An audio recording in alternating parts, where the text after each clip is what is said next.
So the anniversary event for the global servers is here, and we're actually following Lady Truth on the investigation this time. I don't really have much to say about this, well, except for the fact that I think the story is probably going to be a long one to sit through.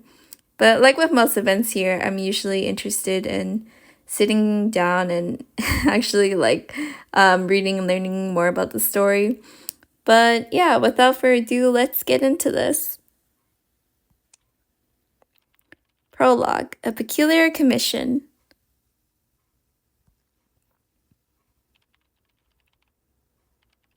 This commission's origin was a letter I received 2 days ago.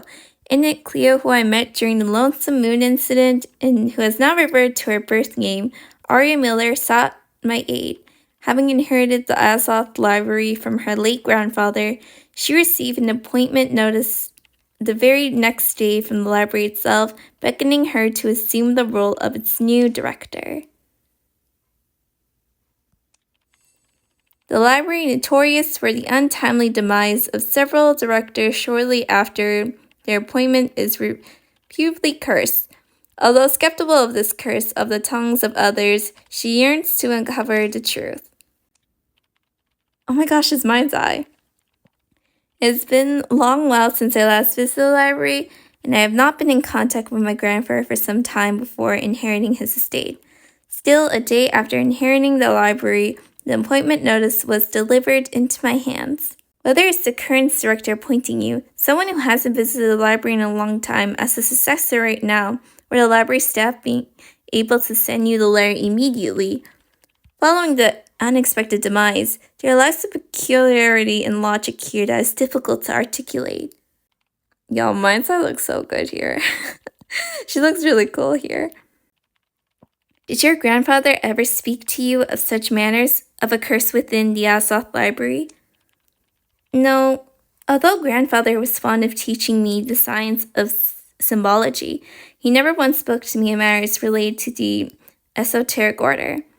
In the last meeting, aside from the ownership of the Azoth Library, he left me only this. Oh, it's a chalice? Oh wait, this is a key. Oh wow. I reviewed the succession records of the Azoth Library directors, and though the information is scant, it is evident that the library has changed hands 3 times in the past 2 years. Although the director is currently still in office, according to the appointment notice in Arya's hands, the Azoth Library is evidently about to welcome its 4th director. Mr. Inference left me a contact of a reliable old friend before he left, telling me to contact Officer Jose if I encountered any problems. Perhaps I can go to him with my inquiries before setting off. Oh, okay, we're moving on to Chapter 1. The waves of phase push us through an established course. With the guidance left me by Mr. Inference, I swiftly made contact with Officer Jose. Convenient vacationing near the Azoth Library, he assured me in his response with utmost certainty that he would venture forth post-haste to help me uncover the truth hidden with the library's walls. However, Arya and I waited for 2 days without receiving any word from him. Reviewing the clues at hand, I realized there was no time left to wait around. To learn more, only one path lay before us, a journey to the Azoth Library. Arya's words sometimes remind me of what I saw while organizing the Eisenbar's shipwreck materials for Mr. Inference. Miss Brandley's declaration in the newspapers, proclaiming a brief and something unseen. Yet over 20 years after the new Eisenbar returned to port, she wasn't the only scholar to speak of such sensations. Alas, aside from a letter sent after the Eisenbar deck, Mr. Inference has sent no new messages, leaving me uncertain of the whereabouts of this new commission he spoke of. Wanting to assist him, yet not knowing where to begin upon his return, I must chastise him for his irresponsible behavior and the worry he has caused me. Y'all, I'm pretty sure whatever mission that the benefactor has sent Mr. Inference in the last event is probably gonna be the next Truth and Inference event for or I guess anniversary event for next year. I took Arya's commission upon myself alone and left a letter at the office detailing my whereabouts to prevent Mr. Inference from being unable to find me upon his return.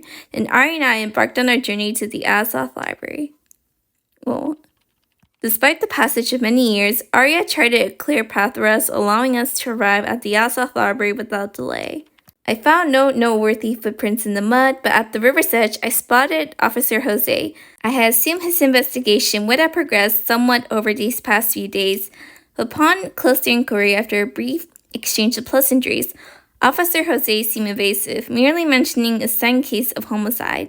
With local patrol officers under indirect suspicion, he was invited to investigate the case, and this is what has been keeping him so occupied. My questions were deflected.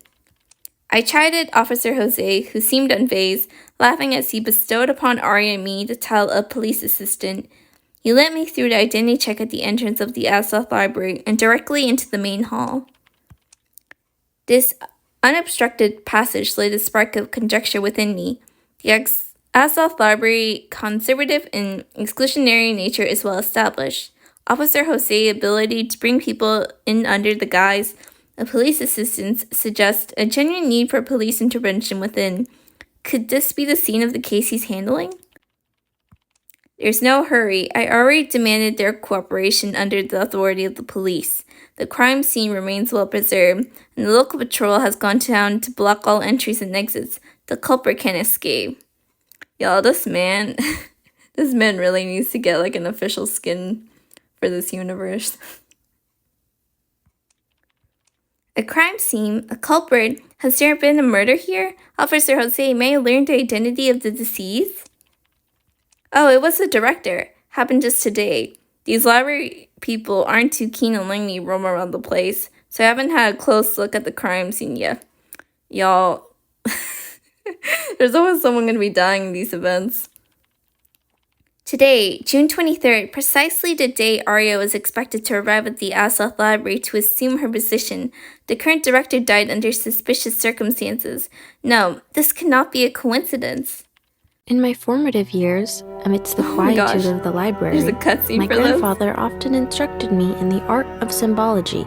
Yet there were times he would depart from my side, drawn to the secret conclaves of some secret order. At each gathering, my grandfather would hang a solitary rose upside down upon the door, a silent sentinel of their esoteric rites. One day, curiosity led me to peer through a crack in the door. Only shadows danced in the dimness, and hushed murmurs drifted in the air. Then, a strange illness swept over me. The physicians deemed it a chill, but soon after they administered their medicines and departed, darkness claimed my sight. Oh, no. My parents ascribed this affliction to my grandfather's obsession with his clandestine cult, leading to countless heated quarrels. Nonetheless, my affection for my grandfather did not waver, and neither did his tutelage. The rift widened one summer when I inadvertently triggered a hidden mechanism in the library. Grandfather's rage was palpable, prompting my parents to sever ties with him completely and whisk me away from him. Henceforth, news of my grandfather grew scarce, save for tales of his self-mutilation and abdication of his library director's mantle, handing down the role to another. It was not until recently that a solicitor's letter found me, bearing news of an inheritance bequeathed by my grandfather. Oh my gosh. I really like this art style.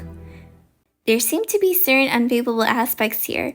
If your grandfather was willing, even insistent to teach you the symbols and ciphers often used by his esoteric order, why did he forbid your involvement with the order, even to the point of inducing anger? Moreover, given that the Azoth Library has been passed down through the Miller family, you were clearly a potential future owner of the library. Why then, upon triggering some unknown mechanism, did the director at the time have to pay a price so cruel as severing a finger?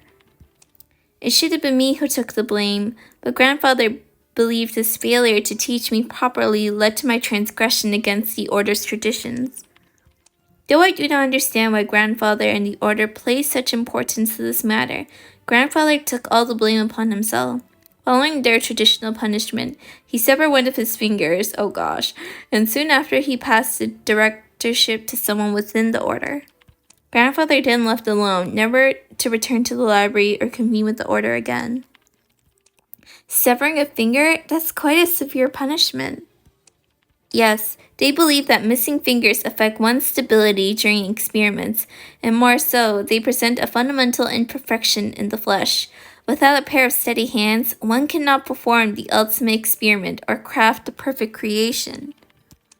Who say one cannot achieve great things with only 4 fingers? Your grandfather knew you would inherit the Azoth Library after his passing. Since he said nothing more to you, it indicates he believed inheriting the library would not directly connect you with the order here. What he could not foresee was the death of the current director and your appointment. Thus, the key he left you likely holds a secret known only to the two of you, but not necessarily related to the consecutive deaths of the Azoth Library directors. But if Arya's grandfather was unaware of this appointment notice, then who within this library has been anticipating Arya's arrival? This place, after all, is where grandfather spent most of his life and devoted an immeasurable degree of his efforts. Now that I'm to become the director of the Azoth Library, it's imperative that I clarify the nature of the curse here, whatever comes of it. That's also why I accompanied you here. Rest assured, Arya, be it appointment notice or the curse within these walls, I shall endeavor to illuminate the truth. You know, I kind of find it funny how in the previous installment of the Truth and Inference lore, we had like Mr. Inference investigating a cursed ship, where right now it appears that like Latrice is gonna investigate this cursed library. Y'all, I'm telling you, the next anniversary event for this universe, y'all, they're probably gonna be investigating some like cursed restaurant or something. Like some kind of cursed place. Y'all, it's Jose. Okay. Have you finished trying over here? I just fetched the old warden. He's been working here longer than even he can remember, and he's responsible for keeping a record of comings and goings at the library. Although he isn't himself a member of the order, I intend to have him cooperate with the investigation. These ladies are consultants I enlisted to assist with the investigation. Answer their questions as you would mine. Do you understand? Oh, it's bad eyes. Consultants, Don't think I don't know what you are, you vowed creature. You ought not to set foot upon these hollow ground. Y'all. You, the one who unleashed the curse all those years ago, causing the demise of many a director. Have you not one shred of remorse within you? And now you stand here, brazen and bold. Who allowed you back in this place? Y'all, you just calm down. I inherited the Azoth Library and have also received an appointment notice requesting me to serve as the next director. I believe these should suffice as reasons for my presence here. I deliberately observed the warden's shifting demeanor. He paused, incredulous, but swiftly all emotion faded from his face. Expressionless, he bowed respectfully to Arya as if performing some ritual of salutation. I didn't introduce you to these ladies, so you could vent your spleen on them. Forgive me, I have no right to say such things. You wish to view the scene of Director Waning Crescent, former Director Waning Crescent's death, yes? Follow me. Waning Crescent, is that the director's name? It is likely a code game, a custom of the esoteric order. They seldom reveal their true names, instead adopting code names to be used in their communications. From this interaction, it appears the old warden, who opted to use his codename, acknowledges the traditions and practices of the esoteric order. Y'all, this man. You see that man in the corner there? Oh my gosh. I strayed behind the warden, lost in thought, until the echoing tap of his cane ceased, and I realized we arrived at the scene of the incident. Y'all, that's crazy. In close proximity lies a reagent bottle labeled antimony sulfide. Oh my gosh, y'all. Both the exterior and interior of the mouth bears severe burn marks, suggesting the possible ingestion of a corrosive liquid. The victim's attire is neat, with no signs of struggle or physical altercation. Yo, oh my gosh, his finger. A finger is missing from the left hand, and the severe end appears to be fresh, with a noticeable slash mark on the palm and surrounded by copious amounts of blood. Is this Waning Crescent? And why is he missing a finger? It's the curse. The path to enlightenment has been obstructed. The ignorant fall into mediocrity, while seekers of knowledge can only repay the pursuit of illumination with their own blood. The director merely paid the price for the knowledge he sought. I had assumed Waning Crescent's missing figure was due to the finger-severing punishment practiced within the order. Director Waning Crescent was ever vigilant and meticulous, always managing his affairs in an orderly manner and devoting himself entirely to the advancement of alchemy. How could he possibly have occurred to the orders are? Please do not obfuscate the facts of the crime with talks of curses. We're here to apprehend a murderer, so you best speak the truth in my presence. Otherwise, don't blame me when I place you on my list of suspects. Y'all, dang, Jose. How could someone unable to comprehend even the most basic of words ever glimpse the truth beneath the events unfolding in this library? I have nothing to say to you. More nonsense, I see. I couldn't care less about the odd customs you're all so fanatical about here. But failing to understand your strange ideas won't hinder me from catching the murderer. It seems just a mere mention of the fact that the director's ring is missing, a fact you seem unable to shed light on, and suddenly you're now the prime suspect. Oh my gosh, you see a smell? The warden's silence could not stall Officer Jose's relentless seductions. Officer Jose's rhetoric grew increasingly impassioned, painting the warden as a malefactor driven by greed, until he began to present the image of him stealing the director's ring and selling it covertly, at which point the warden suddenly interjected to field his counter. Of course I knew the director always wore that ring, but I'm not a member of the order. Even if I had it, it would be no use to me. As for the money, the value of the director's ring was never in the materials from which it was forged. No one would steal it for money, let alone kill the director for it. Y'all, he is pissed. It appears Waning Crescent wore the ring on his left hand, and now the ring has vanished along with his severed finger. In all honesty, I have little faith in Officer Jose's conjecture of murder for gain, and now the warden's response inclines me further to believe he is unaware of its whereabouts. The warden reveres and respects the esoteric order and its members. He is an adherent to its rules and traditions, not merely an overseer here, but the true culprit seems more likely to be one who understands these traditions, yet is not bound by them. Alas, even the cause of Waning Crescent's death remains unconfirmed. With scant clues, there is little to analyze, yet surely this incident cannot be deemed a mere accident. Oh, we got more clues here. Okay, there's like a whole triangle on the wall. A large triangle symbol has been drawn on the wall, excluding the scent of blood. Y'all, that's that's ominous. Officer Jose? Officer Jose? Once gold is melted down, who can say where it came from? All gold is alike. Surely you're not suggesting yours here weighs any more than the rest. What is the late truth?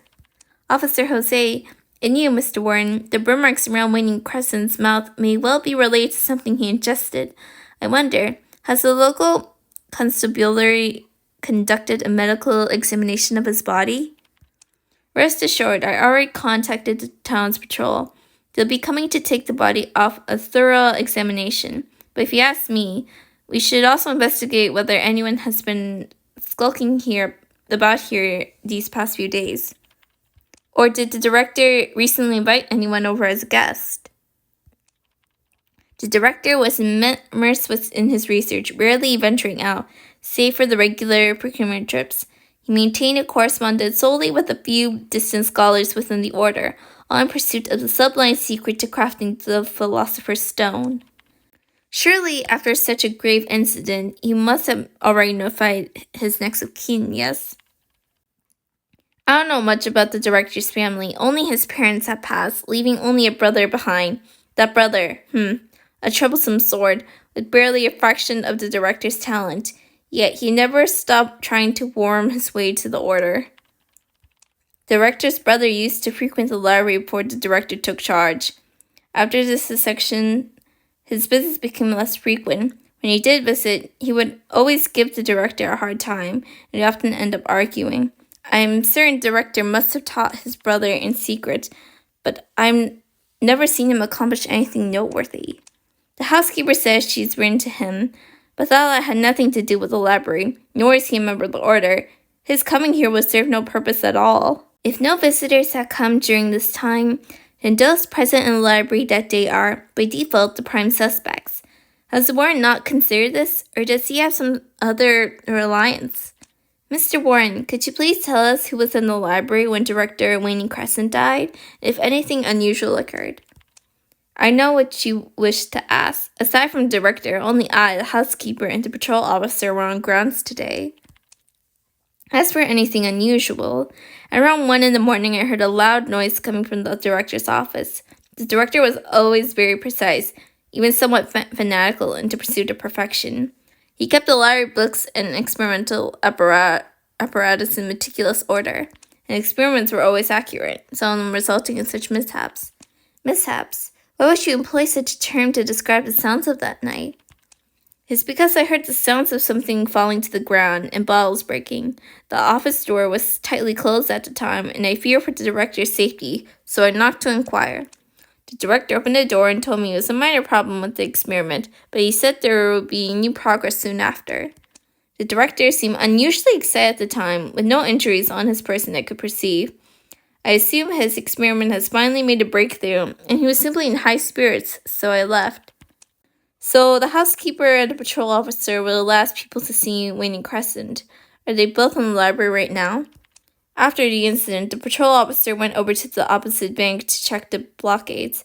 As for the housekeeper, she finished with the shopping and is back now. I'll call her. The food in the Azoth Library is not the warden's responsibility, nor was he the last to see the director. All things considered, the likelihood of the warden being the culprit is not high. Could this have been the work of an outsider? It was the warden returning. In his wake, a smartly tired woman followed. Oh, a female dancer. As soon as the drawbridge was lowered, I immediately went to town across the river to make the purchases he requested. When I returned to the library at 9, I heard it from the warden that the director was no longer with us. Actually, I've been wondering, why would the patrol officer linger in the library? His interest in the library's collection is quite keen. He often comes to borrow books and seizes the opportunity to seek the director's counsel in all manners of matters. Today is no exception. He came early as usual. Mr. Warden, having worked in the library for so long, have you never thought of joining the order? No, I am but a warden. I lack the great talent required for the chemical arts. I inadvertently voiced my thoughts, and although somewhat impetuous, I do not regret it. I am not well acquainted with the warden, but I did not wish to see him appear disheartened by the limitations of his talent. Aww. Once you delve into the study of alchemy, you soon realize that hard work and effort are sometimes not the be-all and end-all. The knowledge you acquire may only make you more acutely aware of the gap between yourselves and those with innate talent, like the director. Has the hallway been renovated in recent years? The layout feels somewhat different from before. After he unleashed the curse, Director Mercury had to rearrange the interior and replace many of the library's decoration to mitigate the devastation you caused. It was the last task he performed before voluntarily stepping down. It sounds like this was a code name used by Arya's grandfather during his tenure. Modifying the library's layout couldn't have been an attempt to appease the curse. Was he trying to conceal or erase something? Okay, we're looking at the globe. Was this celestial globe installed after that? The triangular symbols etched upon it resembled the pattern of the director's office wall. Another symbol is nearly identical to be the one of Arya's key. You possess a key with a symbol on it? This heirloom was left to me by my grandfather. I'm uncertain of its special purpose, but it bears an inverted triangle with a horizontal line across it. The truth most likely lies within the symbol, wouldn't you say? Indeed, it's the fourth. The fourth what? The four symbols on the celestial globe represents the four fundamental elements of alchemy. Okay, triangle signifies fire, while triangles or upside down triangle slash represents earth. The remaining two symbols correspond to water and air. They were all inscribed at the scene of each director's demise. Are you referring to the predecessors who held the position before Waning Crescent? The warden emits a long sigh. Yes, they pursued enlightenment, while the curse pursued them. Those are mere misconceptions. The true cause of the Azoth Library dates back to its founding and was birthed by one of its forefounders, Maria. She cursed anyone seeking to create the Philosopher's Stone, decreeing that they would pay the price with blood for daring to glimpse its secrets. Did the previous two directors also meet their end within the library? I wish to see the locations where the symbols were drawn. Out of respect for the directors, these rooms were sealed after the incidents. The keys are in the possession of the housekeeper. Allow her to guide you. Chapter 1 has ended. Oh, okay, y'all. Next chapter will be after maintenance on July 11, 2024. Dang, man. Well, okay then. I guess I just have to wait for next week. Probably gonna, like, combine these weeks together. Or, like, split them in half. Like, maybe 2 chapters for a video. We'll see. Yeah, we done 30% of the story progress. Yeah, I'll wait until, like, next week to complete the story. Wait, y'all telling me that... Wait, why didn't I piece this together? You're telling me that Waning Crescent is Night Watch? Y'all, Night Watch died in the story. Wait. Why didn't I even, like, piece that together? But, man, rip Night Watch.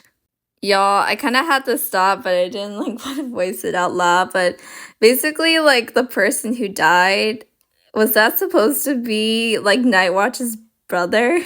Like, his actual brother, Nathaniel? Because, like, y'all... I don't know why I pieced together, but, like, clearly this is, like, Night Watch himself. But, like, you know, well, the whole conversation with the brother... I guess, like, the person who died, like, basically Waning Crescent, is that supposed to be Nathaniel in this case? Man.